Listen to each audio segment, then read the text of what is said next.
Hello and welcome to Kicking Glass. I'm Sue Glassy. I'm your host, and I'm from the IFMA Gender Equality Commission. This podcast highlights the women of IFMA, the Muay Thai enthusiasts, the champions of women everywhere. We celebrate the trailblazers, the fighters, the kick-ass Moying, and those that have supported them on their incredible journey. This podcast is proudly supported and sponsored by Razor Fight Promotions, international Muay Thai promoter based right here in New Zealand, my home country, with ambitions larger than the ring. Promoter Kevin Dick is gearing up to take international fight scene by storm.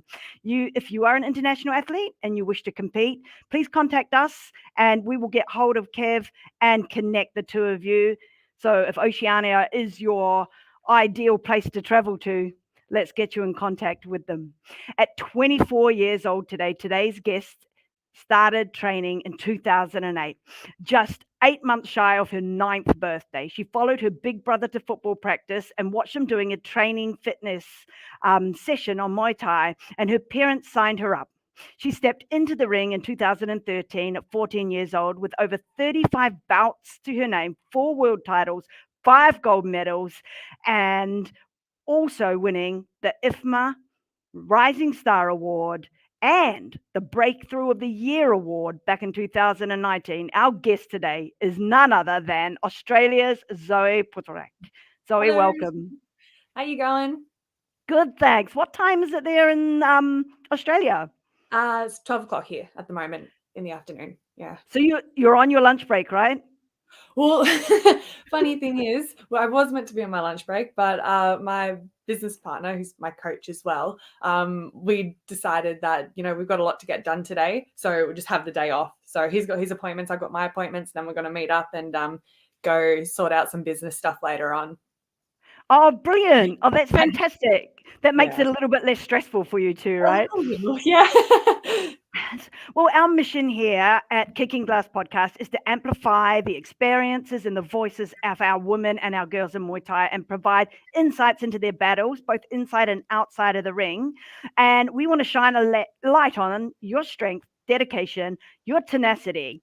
So, holding multiple national titles in multiple sanctioning bodies, your world titles, your first one you won at in the youth division in 2016, and at the time there was no under 23, so that the career progression was straight from youth right into the elite, where top people like Valentina was competing and other great big names. And in your first year in Cancun, in Mexico, you took home the silver medal.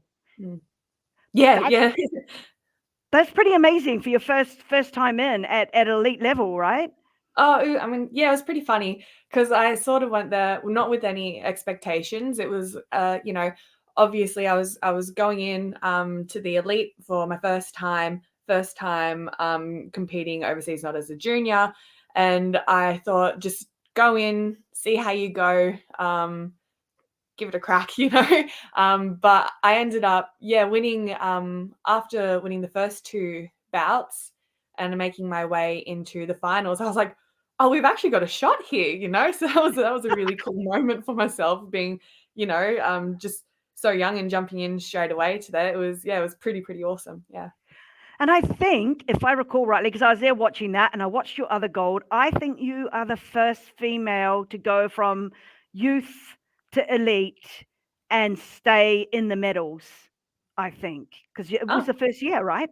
So yeah. Well, that was my yeah, first year. So and no, sorry. yeah, it was like no other girl, no other youth came through that year and fought and won gold, as far as I remember. But I Oh, am well, getting old. yeah. So big ups to you. Yeah.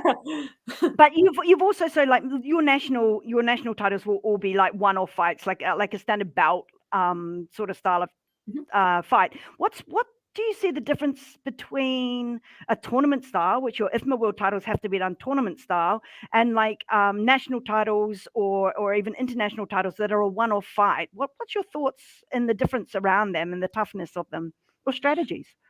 Well, they both have their pros and cons to it. The tournament fighting in Australia, I don't think gets as much credit as what it should do.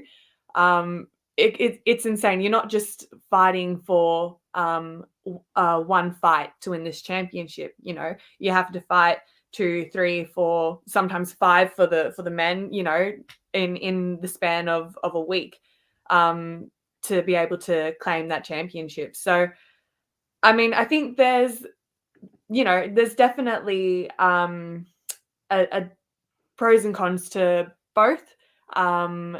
Having the no padding with the one-off championships, and being able to cause more damage that way.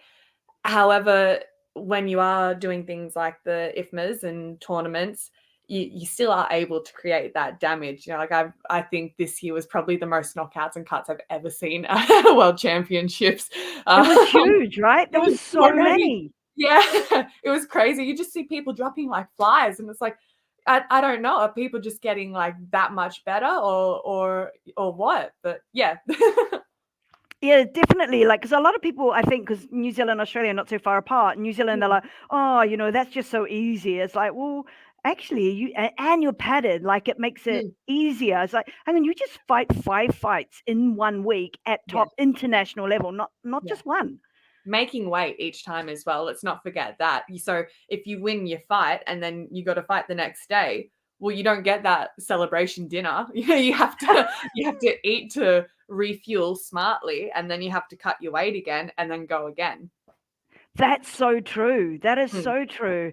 Makes it even harder because you have to be so much more disciplined, right? Well, yeah. And if it's been a hard comp and a busy comp, definitely by the end of it, you're excited. Not that you're not wanting to fight, but you're excited for the fight to happen, to get your medal, and for it to be over and to relax a little bit. Yeah, and well-deserved relax, well-deserved. Definitely.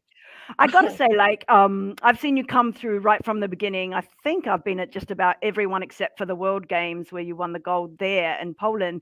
I didn't go to that one, but I was at the last one where it was a really tough pool. Like the 63.5 has now got some really amazingly talented athletes, and the final fight, the girl you were meant to fight, who sits next to so many rankings next to you, she didn't make weight, and there was a lot of kerfuffle over it. But in the end, she didn't make weight. You got to win the gold, and you haven't gone against her. Whereas next week you're going to be at the World Combat Games, different to the World Games, and I always say them around the wrong way. And she's in your pool. What's your thoughts about competing against her? I'm so excited to fight Betty Hart. Honestly, it's gonna be such an awesome fight to have. I remember when we were in the lineup for medicals, and seeing her IFMA book open, and just seeing like line upon line of like her different weigh-ins and that, and just showing how much experience she has. I was mind blown because it just looked awesome. It looked so cool. So I was like, damn, it's going to be an awesome fight. So we're just going to wait that little bit longer, got a week, and then sure enough, we'll meet each other in the finals 100%. And it's also like, it's a new style too. There's a double chance. So if you beat her in the first one, then you might even have to fight her a second time, or the other way around. Do you like the idea about that second chance, or do you like more that you can just move on? Is this so the second chance as in being like if you fight in the first round together, yeah, and then you lose, then you have to like fight for the bronze? Is that what you're talking about? No. So they've because instead of doing an 8-woman pool, which is what they normally do, and at the World Games you would have seen an 8-woman pool, so they're doing a 4-woman pool. So it's only the top 4 athletes in each division, and in the first round, there'll be 2 fights, obviously 4 athletes, so 2 bouts, and then the 2 winners will go through and fight, and the 2 losers will go through and fight. Yep. And then the winner of the losing round gets to go through and fight the winner of the winners round. Oh, okay. And then the other 2 will fight off for the bronzes. Yeah, okay, sure. I mean, so it's different, but hey, it gets more fights, more experience. That's so true, because that's one of the things I used to think about the tournament fighting, it's fantastic if you're a medal winner because you're going in there, you're getting 5 fights, 4 fights, 3 fights, whatever in a week. But if you're out in the first round, like sometimes it's like it should have been it was the 2 best fighters from that, or what I think are the best fighters from that round, are there and they fight and then they're out and they don't get a second chance and they probably should have been winning silver. Yeah. Oh, it would be heartbreaking. I remember back in 2019, the first adult world championships that I won. In my first fight, the very first round, I took a head kick within the first like 10 seconds, and that had me like I was out on my feet. But I ended up fighting through and winning the fight. But if the ref sort of noticed a little bit, or if you might have a good game face. Yeah. If it didn't kick over, I would have been out within the first 10 seconds. But instead, you went through and got the gold. So,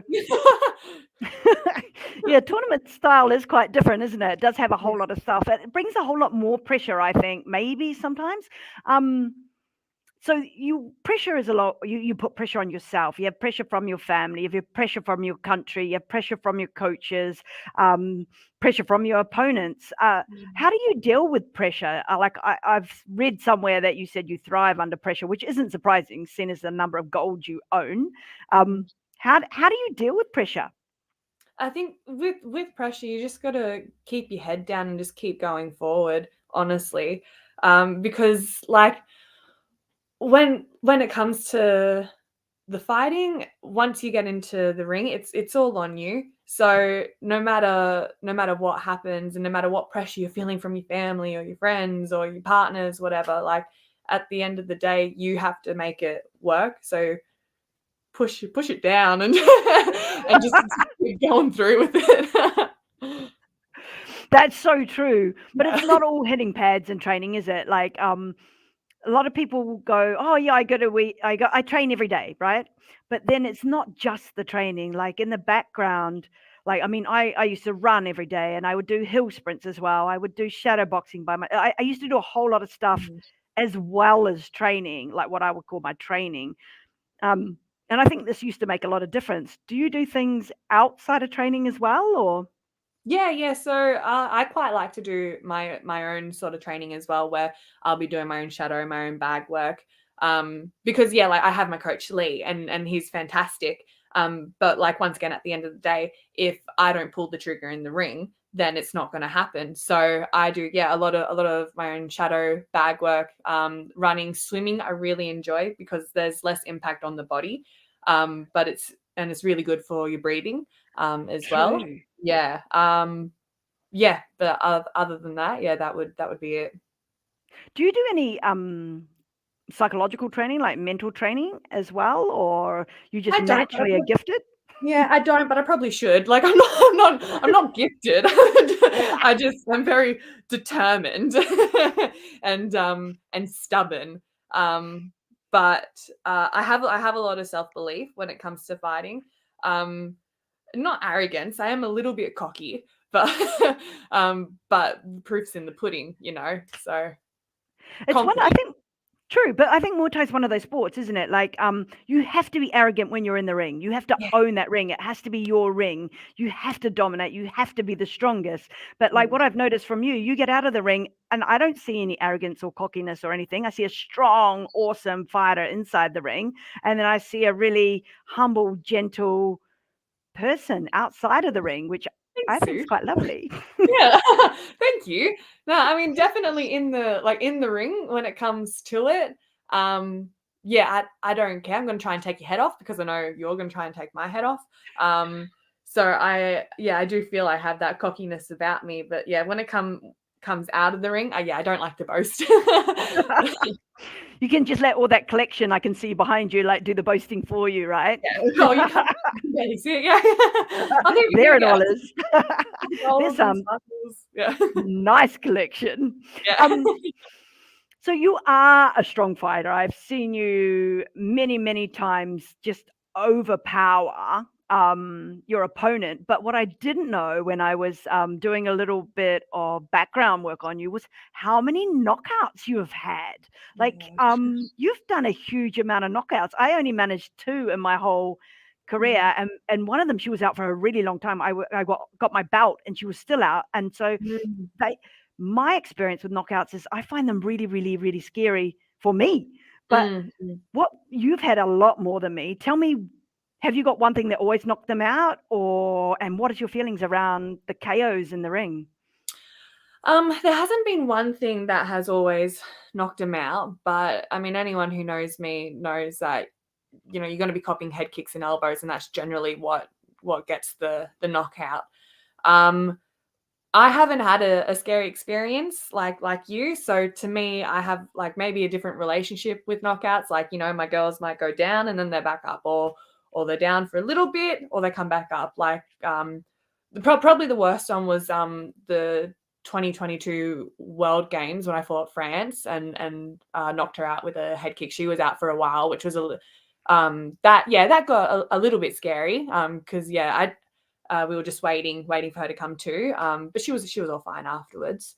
But yeah, now I've gone on a rant and I've forgotten the question. How many have you had? How many knockouts? How many? I about 10, I think. Yeah. Nice. Because your fight total 35, 37? I couldn't quite work out exactly. So including the boxing, it would be 35 or 36. With the Muay Thai, just Muay Thai alone is 33. 33 wins, 3 losses. So you've pretty much got like 1/3 of your fights. So 1 in 3 of your fights have ended in knockouts. That's a really high ratio. Yeah, I like to fight. Yeah. Yeah, and going forward into the future as well, now with my fighting, if it's not ending in a knockout, then I haven't done my job. Nice. Do you look for anything in particular, or do you think it just comes as an accumulation of hard work? As in, like, for the techniques of what I'm doing? A bit of that. Or do you go hunting? Or Yeah, my coach Lee and my stable mate Ben, we all go hunting. Yeah. I meant in the ring. That as well. But I suppose it is hard work put into it, and a lot of game plan and talking back and forth with my coach in figuring out what we're going to do, how we're going to progress and move forward. Yeah. And then when it comes in the ring, we've already got multiple game plans set forward. So there's no like, if I'm looking for something or if I'm hunting for something, generally I've lost it and I've stopped listening, because if I am listening, it should have already come. Okay. I got to say, like, that relationship with your coach is so super, super, super important, isn't it? Like, I know that when I was in there, I was always so focused. If I didn't have my coach telling me what to do and I wasn't listening properly, I would miss most of my opportunities. How do you feel about that? You obviously have a really close relationship with your coach, who also is an extremely amazing fighter in his own right, I have to say. Yeah. Lee Fook. Lee hard as fuck. Amazing. Yeah. Nah, you definitely need to have a good relationship with them, and you need to have that trust there. Which fight was it? It was earlier this year at the World Championships, the very first fight. I had a bad fight myself. I ended up winning with the TKO in the second round. However, I wasn't listening to Lee. I saw red and I wasn't listening to him. It doesn't help that I can't hear very well either. So I need to like, you know, be looking over to him to see what to do as well. But yeah, coming back from the first round, he wasn't terribly happy with me, which is fair enough. Going to the second round, I tried to listen a bit more, and then that's when we got the TKO. And afterwards, he told me he was in the corner and he was trying to get my attention during the first round, and he just sat down and was like, just not listening. And so that to me, it's funny, but like it's like a knife to the guts, because it's like, Zoe, come on, you gotta listen, you gotta do what you're told. And then obviously, like, so that happened, and then come the next fight in the comp, I had to listen a lot more because I got cut again. I didn't listen, I got cut, and then I had to listen from then on. And from then on, it was a completely different fight. Yeah. Yeah. It's just that extra set of eyes, making sure they can see so much more than you can. Yeah, and he's just so smart and clever when it comes to fighting. So I'm really grateful to have him as my coach and to be able to work with him. So he's clever, which got to be awesome because he's also your business partner as well. So he's your Yeah. trainer, he's your business partner. You work with him day in, day out, you train with him. How is that? Do you not get overload? Oh yeah, you do get overload, 100%, especially when you're like the same sort of person and you have same sort of personality. But at the end of the day, you're both working towards the same goal. Like whether it be like the business for Sabai Muaythai, our club, or if it's with our contracting out in the vineyards, we're working towards the same goal. So even if there are hiccups here and there, you just gotta remind yourself, Anna, we're down with each other. All right, get back to it, friends again, sort of thing. So you got two businesses with him, both the gym and the vineyards contracting. What do you do? So what do you do outside of Muay Thai, like for a job and for fun? Okay, so outside of Muay Thai, so we don't own a gym, but we own a club, which is just Yes, the three of us. We will probably open up a gym within the next year or two. It's just we've done so much traveling this year that we weren't able to open up. It wouldn't be fair to customers to do that. Yeah. But with the vineyard work, so we work from like 7:30 till maybe 3:30, 4, 5, depending on the day, what jobs need to be done. And we do all the outside work in the vineyards. Anything that needs tending to, we do. We've installed vineyards and that. And then after that, we go straight from work into training, which doesn't leave much time to for personal stuff. But I have to drive about half hour to work every day, so I listen to a lot of true crime podcasts. So that has me a bit leveled out. Yeah. It's entertaining. That's fantastic. And so I was just thinking too, like I just lost my question, went straight from my head. I hate it when that happens. Oh, isn't it? I was going to get back to, we were talking earlier because our podcast is also sponsored by Loblo, which is a Swedish company who I first noticed because they made female groin guards. And obviously my commission was a female commission before we went to gender equality, and having proper safety gear for women was really like, there just wasn't any. And then they're giving our guests a performance package which has the groin guard and that in it. And I was talking to you and you said you already have two of them. I have two, yes. So how did you discover them? I would have discovered them a couple years ago now because of the IFMAs and having to have the groin guard. I think it was just through the grapevine with some girls that I knew like back in the day, and they're like, oh, have you heard of this one? Because all the other ones were just like so big and bulky and chunky. Awful.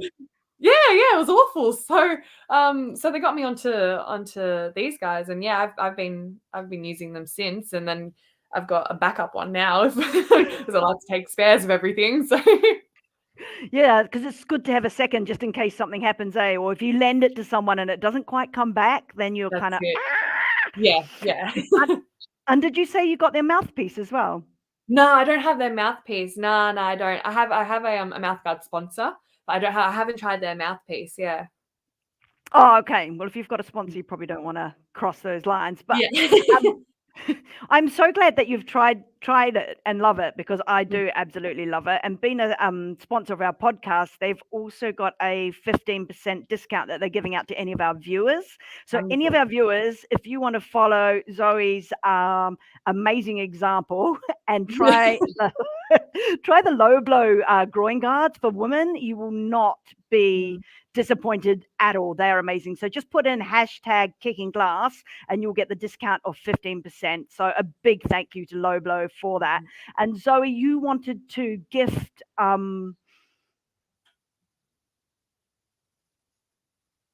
Ooh. there was a video playing there for 2 seconds, it said on my screen. So hopefully I paused. Well, um, doing it. Here it is. So it's Kicking Glass. If you review us on Spotify, so we upload all our podcasts to Spotify. They do get remastered a little bit, so they don't go up straight away.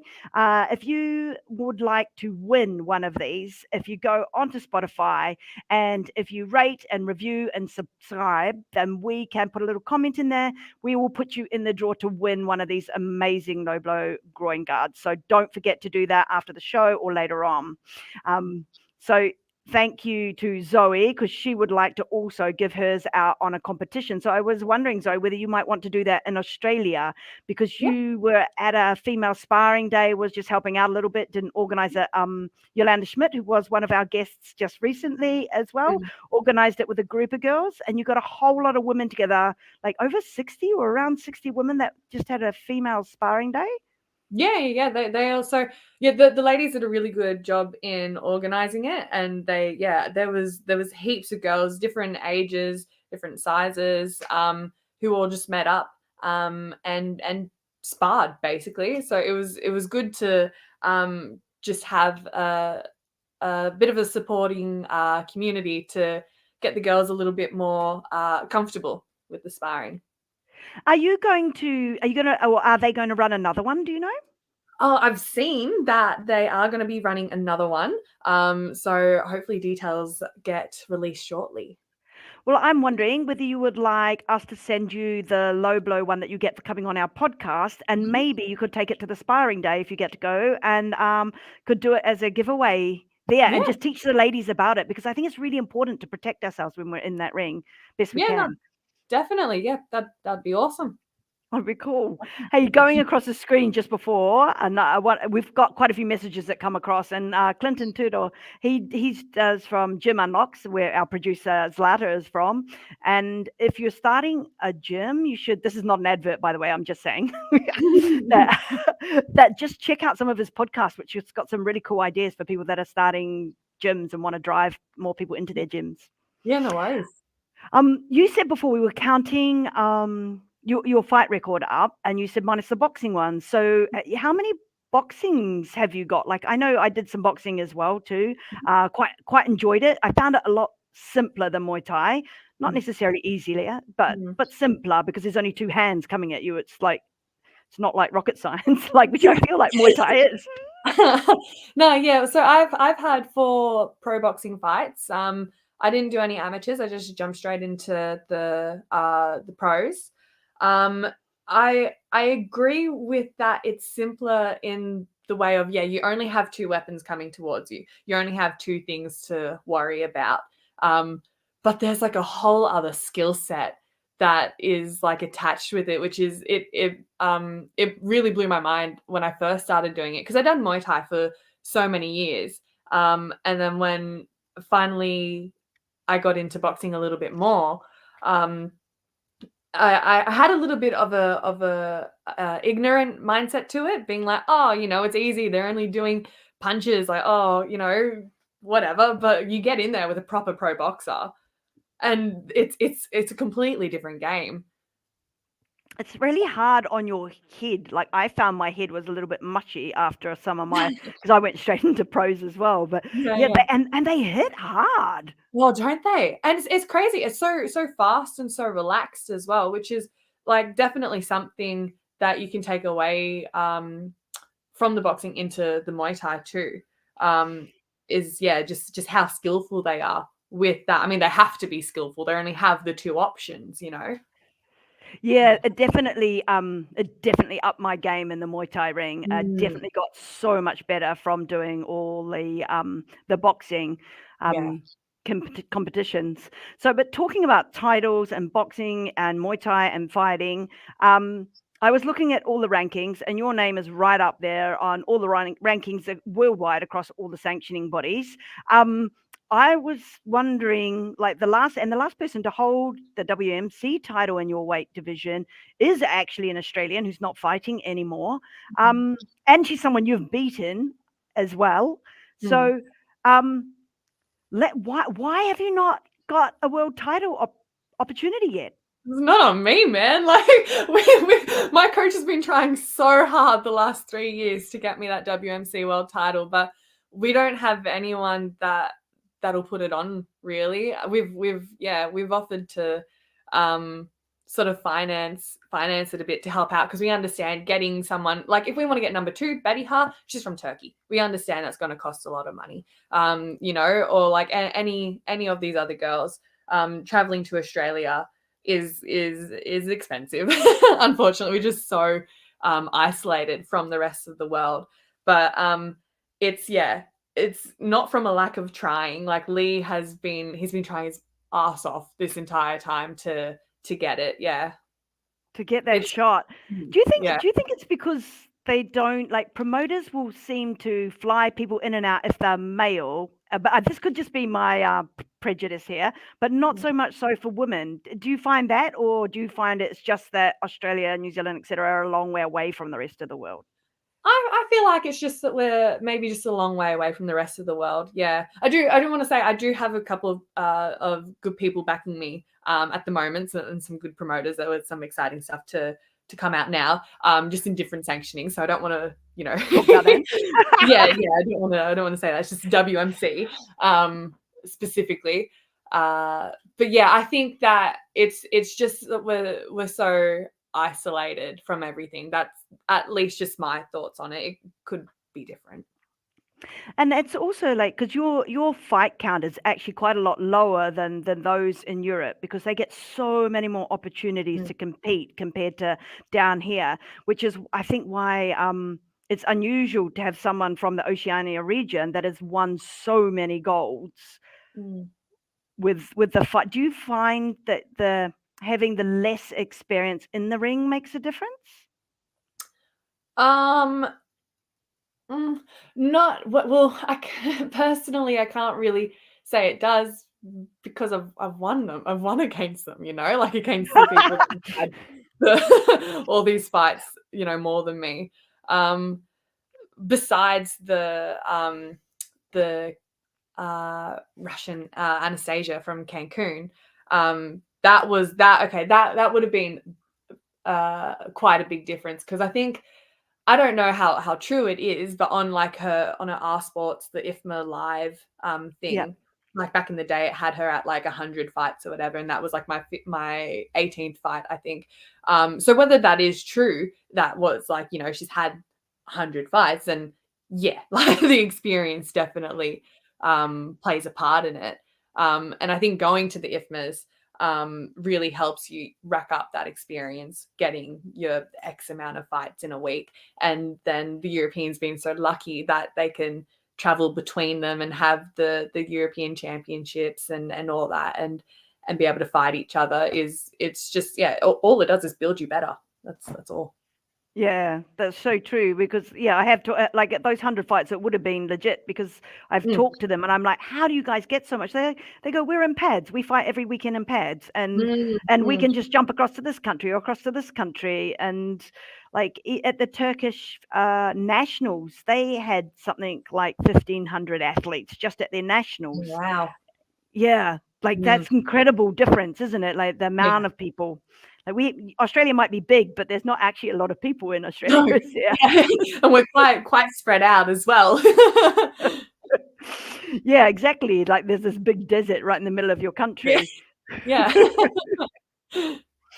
Um, what's your thoughts around, like, because Australia is actually really well known for having top athletes.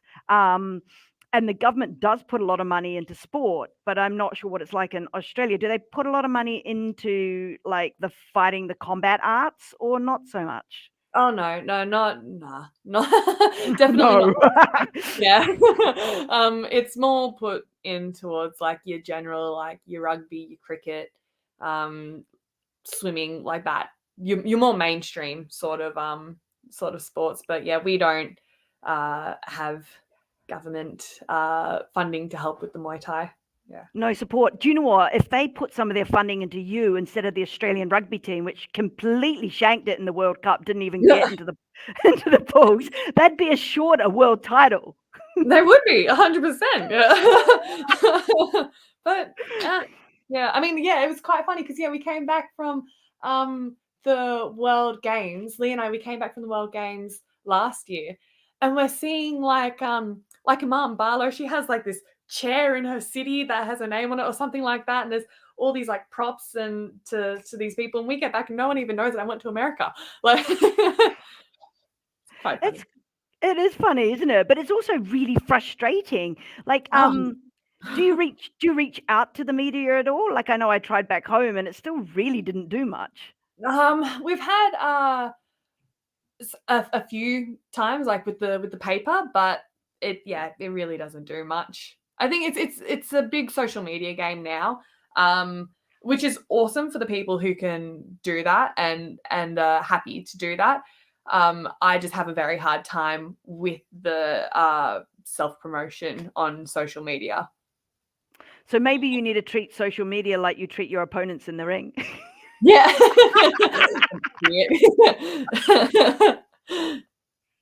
Hey, you were saying earlier you've got some sponsors and people that sponsor you. Are there people you would like to give a shout out to, thank, say hi to?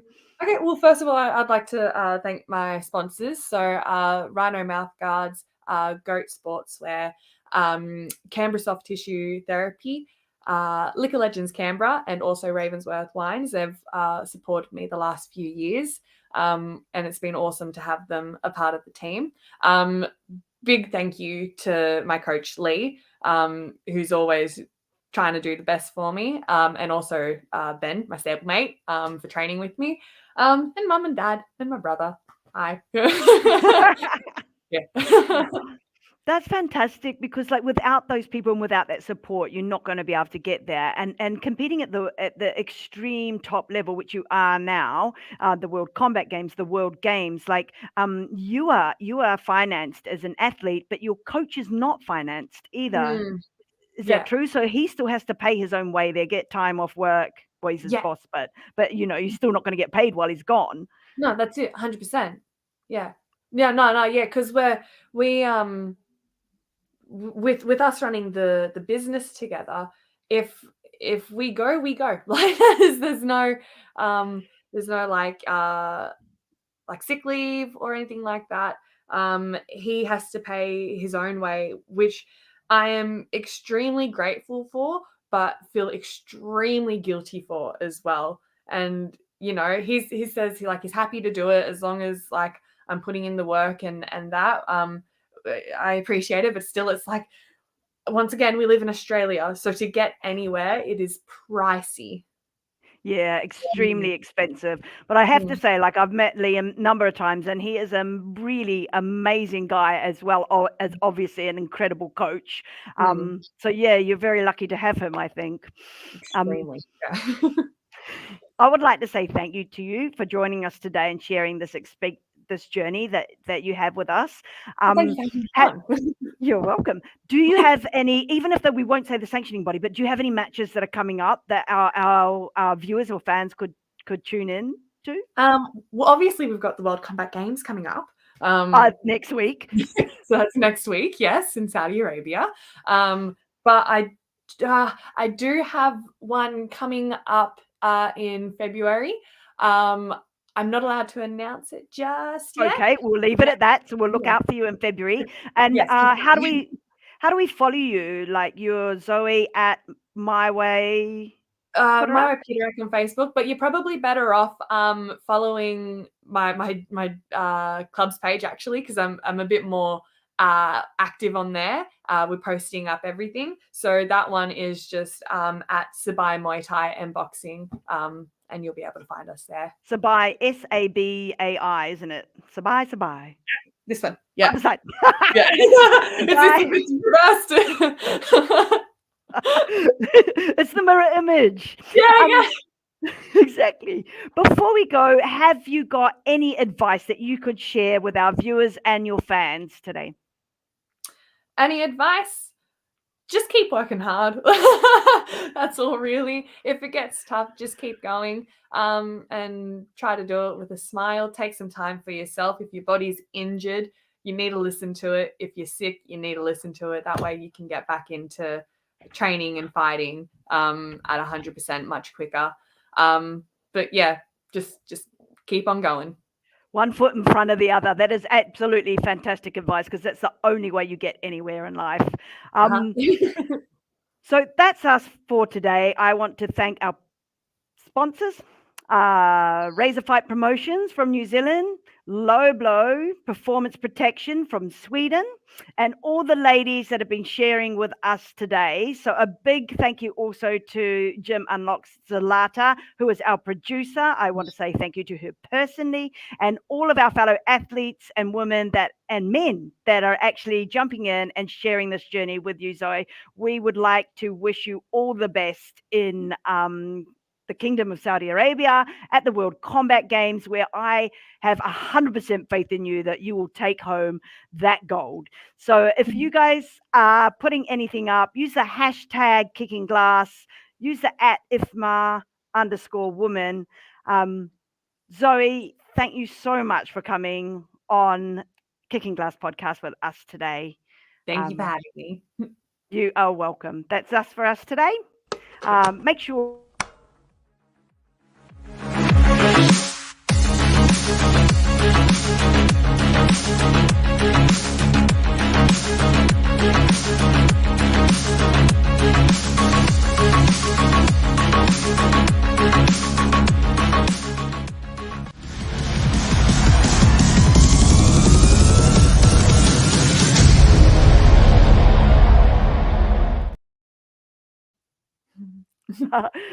and then there was a video playing, and then I was going, that's all from us today. Thank you and goodbye. And I'm like going, oh, it's still live. We're still live. I'm fantastic. So that's all from us today. Oh, yeah. I'm Sue Glassy. Goodbye.